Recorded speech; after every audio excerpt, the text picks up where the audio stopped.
Supreme court ने 19 फरवरी 2026 को देश में अलग अलग राज्य सरकारों द्वारा चुनाव से ठीक पहले मुफ्त योजनाओं की घोषणा करने की प्रवृत्ति पर गंभीर चिंता व्यक्त किया है। सर्वोच्च अदालत ने कहा है कि बिना किसी भेदभाव के लाभ बांटना तुष्टीकरण जैसा है, जो राष्ट्रहित में सही नहीं है और यह प्रवृत्ति देश के आर्थिक विकास को प्रभावित कर सकती है।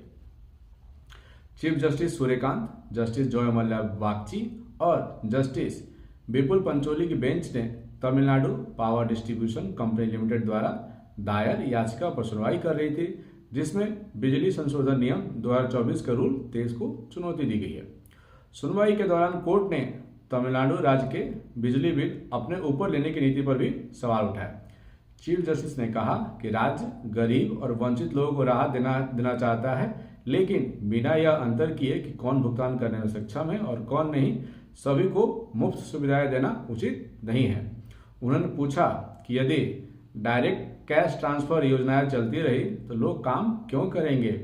अदालत ने यह भी कहा कि हाल के चुनाव में देखा गया है कि चुनाव से ठीक पहले अचानक नई योजनाओं की घोषणा की जाती है। बेंच ने टिप्पणी की कि राज्यों को अपनी इनकम को विकास कार्यों जैसे कि सड़क, अस्पताल और स्कूल पर खर्च करना चाहिए, न कि केवल मुफ्त वितरण पर, फ्रीबीज पे।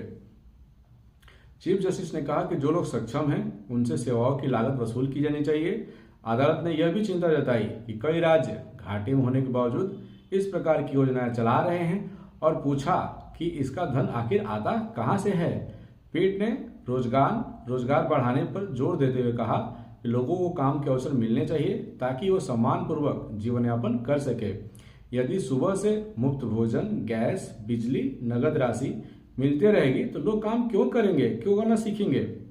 यह राष्ट्र निर्माण के लिए उचित नहीं है। सुप्रीम कोर्ट ने कहा कि इस मुद्दे पर अन्य याचिकाएं भी उनके सामने पेंडिंग है। तमिलनाडु पावर कंपनी की याचिका पर सुनवाई करते हुए कोर्ट ने मामले की जांच के लिए सहमति जताई और केंद्र सरकार को नोटिस जारी किया। इसी तरह के इंफॉर्मेटिव वीडियो के लिए बने रहिए मेरे साथ। मेरे वीडियो को लाइक करिए, शेयर करिए, चैनल को फॉलो एंड सब्सक्राइब करिए। धन्यवाद।